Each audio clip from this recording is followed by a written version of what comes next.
Welcome to another episode of Marketing Decoded. I'm Daniel Kodum, And I am co host Jackie Strack. and today we're going to talk about something that a lot of people uh, do not realize, but it's website hosting. Sorry, it's not sexy, it's not very exciting, but it is important because not all hosting is created equal. Now, before we go down the road of hosting and the differences, I think it's important to understand what is website hosting because a lot of people will don't even realize that website hosting is required. So let's back up and talk about the three elements of a website. The three elements are number one, you need the actual website code. Number two, you need the actual domain. And number three is website hosting. Now, I'm going to use an analogy. All of us are likely living in some sort of house, all right? And the house, I use the word loosely, it could be an apartment, whatever the case may be. But we'll use a house. A house has a street address, has land, and has the actual physical structure of the house. Well, to compare it, the street address is what the domain is. You do not ever own the domain. In some ways, you could say you're leasing it from the domain uh, gods out there, and you pay an annual, or sometimes you can pay 5, 10 years in advance, anywhere from $10 to $30 a year for that service. That's number one. Number two is the actual physical house. This is the same as the website code. They both are outlined how it looks, feels, etc. Well, similar to a house, you need somewhere to put it on, and that's where hosting comes in. Hosting is like the land.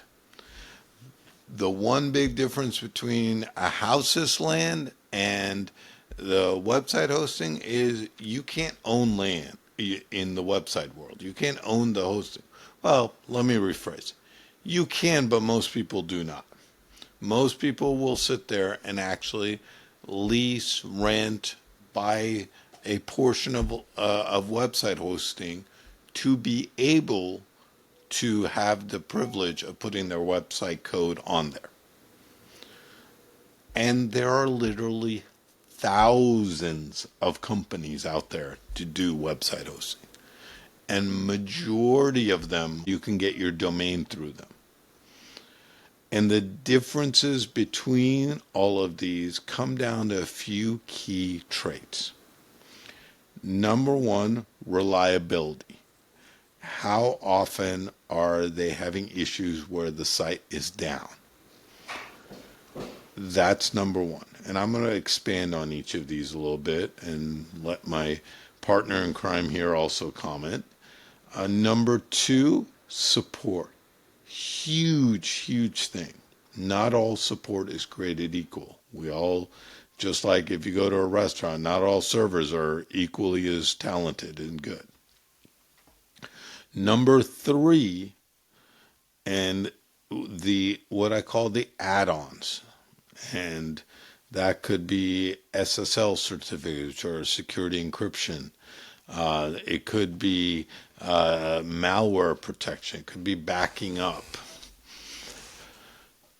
And then the uh, the final thing is the network itself. And the network involves how spread out it is, the speed, etc. And you could sometimes even separate speed and network, but they are interrelated. Anything you want to add, Jackie, relate to just the high level right now before we dive into each of these? Sure, I think just for people that have kind of a more beginner level knowledge base, something like GoDaddy, that's a name that someone might recognize. Are there some other kind of common website hosting companies, Daniel, that you've come across just for people to ring the bell? Yeah, network solutions, Squarespace, Wix, Bluehost. Those are some Mm-hmm. common ones people have heard of. Yeah. And let me touch on Squarespace, Wix, and there's several others out there. So I use the house analogy, and there are companies out there, nothing wrong with them, that are like the Squarespaces, the Wix, who have hosting and website code in one. The advantage to these companies is simplicity. It's easier to manage yourself. It's easier to get on. It's generally not too costly. We're talking, I've seen as little as $10 a month, all the way up to several hundred, depending on the complexity that you're paying to get hosting and access to their website design tools. The disadvantage to these platforms is you're married to their environment and that you have some limitations depending on the platform on how the website can look, feel, or function. So I have a client right now whose website is built on Wix. However, they're not happy with Wix, and there's nothing wrong with it. Each person has their own preference, and they want to move to Squarespace. Well, they can't just take it and bring it over. They have to literally rebuild the site or some equivalent of it on Squarespace. So these platforms that are all insulated, you can't move sites that easily. With that said, going back to Jackie's comment, yeah, there's a lot of larger entities well known. Doesn't mean they're the best, they're just well known. Let me touch on first support, because I think support and network are the top two things that should be considered. It's easy to get comfortable or look at the cheapest option. But the problem with the cheapest option is it's not always the best option. Because if the cheapest option works great when nothing is wrong. As soon as something goes wrong, these cheapest options are the most excruciatingly painful options. And I'm going to share a couple of points on this. Number one, support. I strongly recommend having support that has chat and phone call. Sometimes it's easier to be able to talk to someone, but there's other times where it's easier to chat. Number two, make sure that the level of support is at a level that their high-level technical people will talk to you. I won't name names, but there's been hosting providers of clients who literally, for a simple thing that I know could take minutes to fix, I've been told it will take 24 to 48 hours to fix because the person I'm dealing with just doesn't know. Number three, and this is my personal feeling, it's nothing related to any of the individuals, but generally I try to find for my clients US-based support. What I found is due to language barriers or level of ability to handle things, because a lot of times they are third parties that support the technical team, but they don't have the technical knowledge. So they end up being in a situation where they can't answer. And then really critical, 24/7 support. I've had a client who had a hosting company based in the United States that they didn't work weekends. And their site, and they don't work evenings. So their site went down on a late Friday. We didn't get it fixed till early part of the following week because there's no support. But the same client, the other issue we ran into with them, even though they were US based, was a very small outfit, as evidenced by their support. So another time when their site went down, we came to find out that the hosting provider didn't realize that it was related to a more massive outage in Arizona, and they kept blaming my client on the problem. And long story short, as soon as the massive problem was resolved in Arizona, the site came back up. But we had already started down the road of rebuilding the site because they made it seem like it had nothing to do with them. So these are frustrations that can arise if you try to go cheap or not with the right company. Hmm. Jackie, do you want to add anything on this Yeah. fun topic? Yes. I think just to kind of give people that high level overview again with things that might be familiar to them. If your website is compromised somehow, if it has malware on it, if it goes down and can't be accessed, these are all things that the hosting company or whoever's hosting your site can help with. Are there any other issues that the hosting platform is responsible for helping with, Daniel? Depending on the services, hosting platforms often carry backups of the site. If you've paid for that service, or even if you haven't, some of them still have inherent backups just to protect themselves. And being able to restore it from a backup can be helpful, whether you had a bad update, whether you made an edit on the site and you screwed up the site, whatever the case may be. The more you're not having a company do maintenance on the site, more likely you need to make sure that you have a strong enough hosting to back you up if something goes wrong. That's a really good point.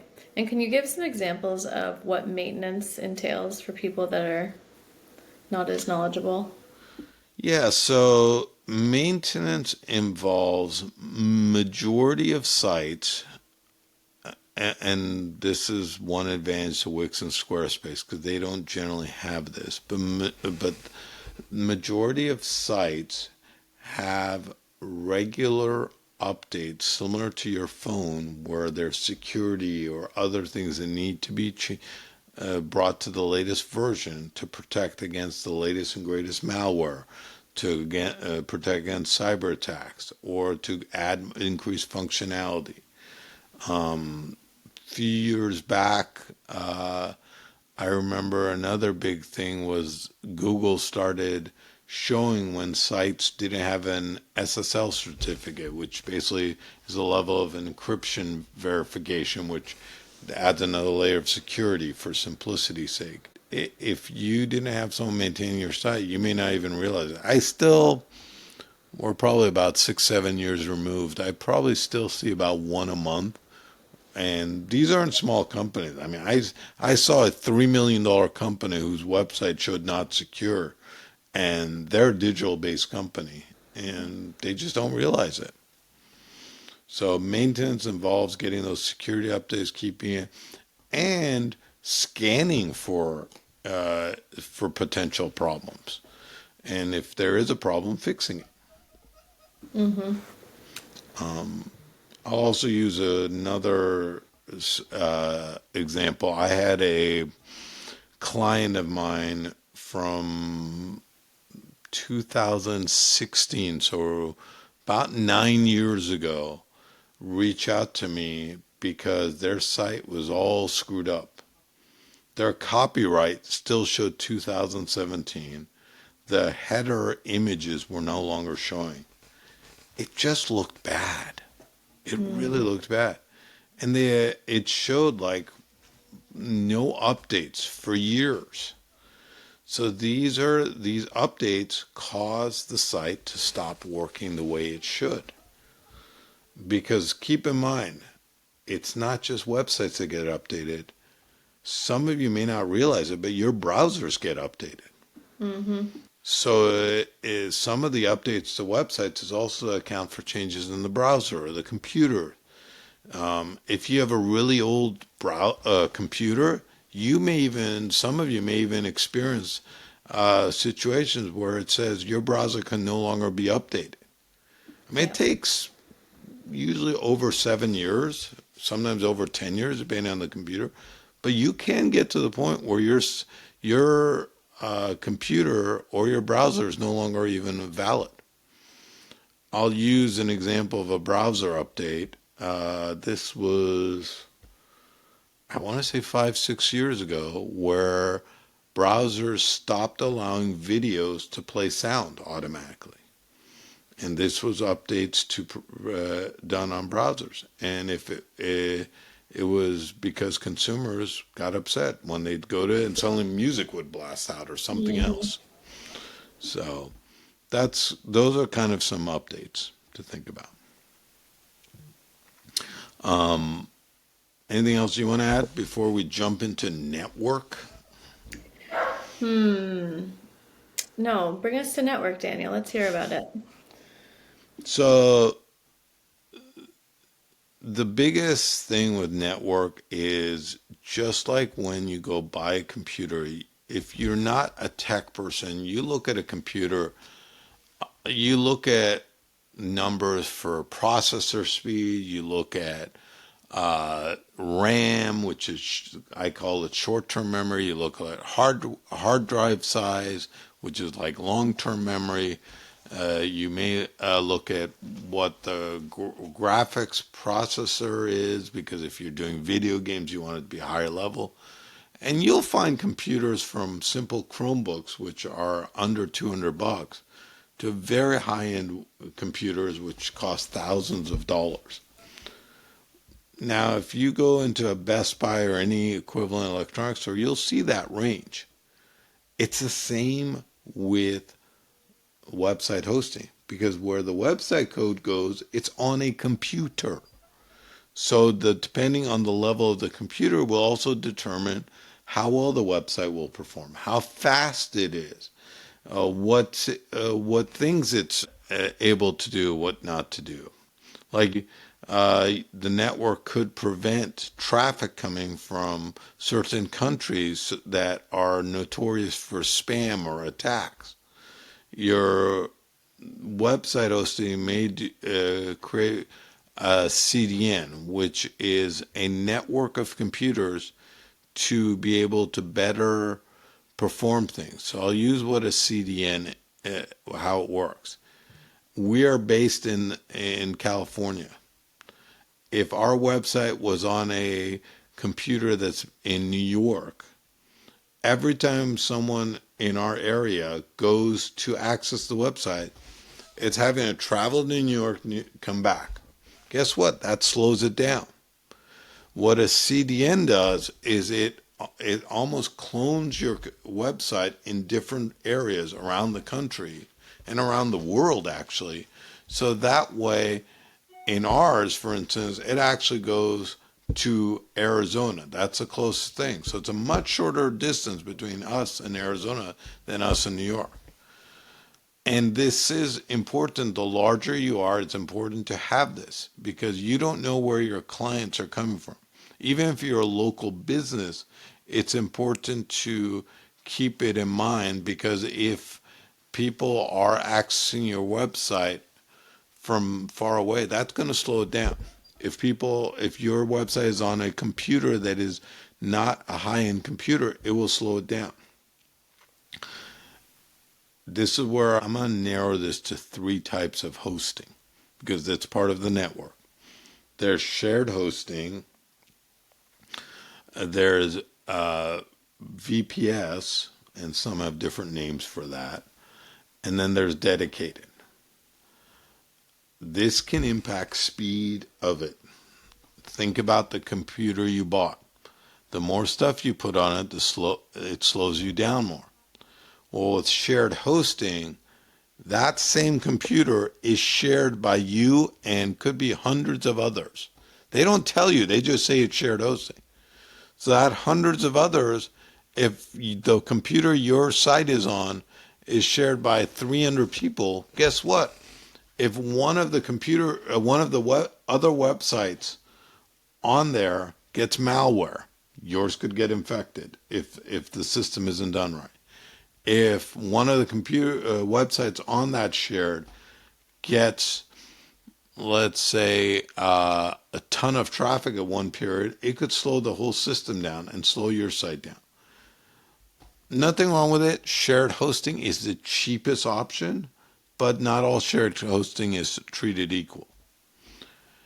VPS, virtual private servers, are nice because they still are on the more affordable side, but they are separated out into its own area. So what's happening in other sites doesn't impact you as much, if at all. It's more expensive than shared, but it has that advantage. So if you're running a e-commerce site, I strongly recommend having VPS at the bare minimum, if not higher. Dedicated is where you have your own server with no one else on there, no sharing either virtually or otherwise, and your site then has exclusive control over everything on that computer. That's the advantage. It can be quite pricey. We, for instance, as a company, have dedicated servers, but we have other websites that are our clients on the same dedicated server.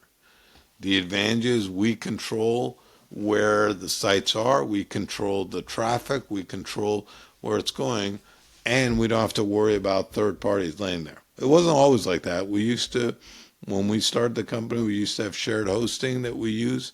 And as we expanded and we noticed that this is a necessity, and it has provided some key benefits to servicing the clients. So Can you give people, Daniel, a ballpark estimate of what the investment is for each of those three tiers of hosting? I will say I've seen shared hosting as little as $3 a month, all the way up to about $35, $40. Again, depends on the level of the computer, depends on the level of support. And one topic we haven't talked about is other add-ons. I'll get, Let me talk about that and I'll come back to pricing for the other two.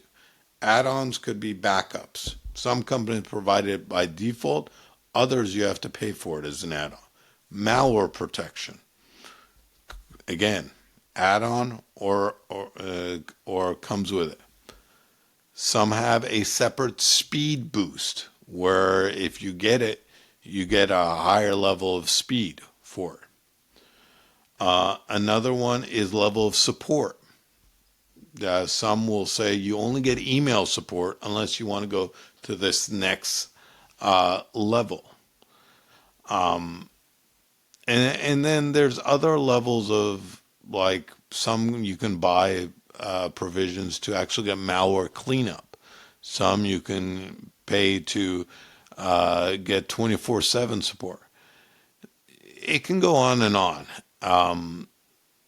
VPS, a good VPS I've seen start at $25 a month, go all the way up to, I think the most expensive I've seen is $250 a month per VPS. Same thing with add-ons and everything else and support levels. And then dedicated servers I've seen in as little $250 a month all the way up to thousands of dollars a month. And it's, again, same parameters of factors will go into what differentiates them. And it can be overwhelming. Small business owners are like, I don't even know where to begin. I will say 9 times out of 10, I will recommend WP Engine and Flywheel or Flywheel. They're owned by the same, as a good hosting provider if we're talking about WordPress hosts. Their speeds are good, generally about 40% faster than most hosting providers. They provide US-based support. Depending on the plan, you could have phone and email access. And their shared hosting, which is $25 a month, is a good deal. Even though it's higher than the $299, it still gives you a good balance between everything. The other ones I like are A2 and DigitalOcean. Those are solid platforms. They don't have to be WordPress sites, but they do well. I'm not saying they're the end all be all, but they do well. So just keep those companies in mind because I think they're a good compromise for all the different factors that go into things. Awesome. So to summarize, look at the network, look at the support, look at the add-ons and what is and isn't included, and make an educated decision.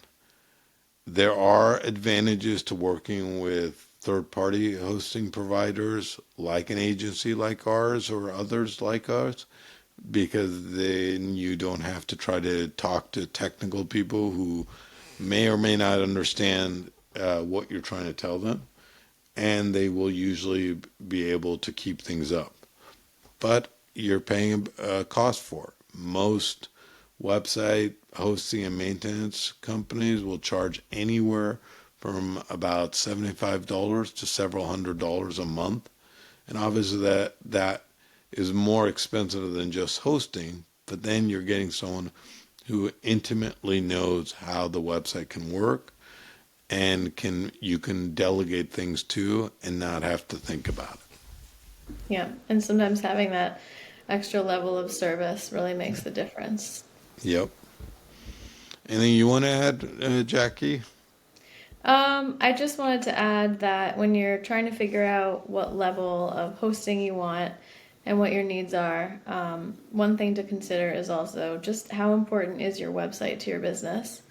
If it's something that's kind of just auxiliary and it doesn't matter if it goes down, then you can go for the cheaper level. But if it's something that you get most of your business from, and if it goes down for an hour, you're going to lose a ton of revenue, then that's something that you should opt for the higher tier to make sure that you have that support and your website is not going to be compromised. And if it is, then it's quickly going to be remedied. No, very good. And I'll end with this. If you don't have it already, put your website as your homepage so when your browser opens, you always can see it. So in case something goes very wrong, and it doesn't mean anyone did anything wrong, could be some update was done in the background, either by you or someone else, and it didn't show right away. But at least it will give you one avenue where you can see the most obvious things that a potential customer may see as soon as possible. So that would be my one recommendation that everyone should be doing. With Definitely. that said, this is Daniel and Jackie for Marketing Decoded. We'll catch you next time.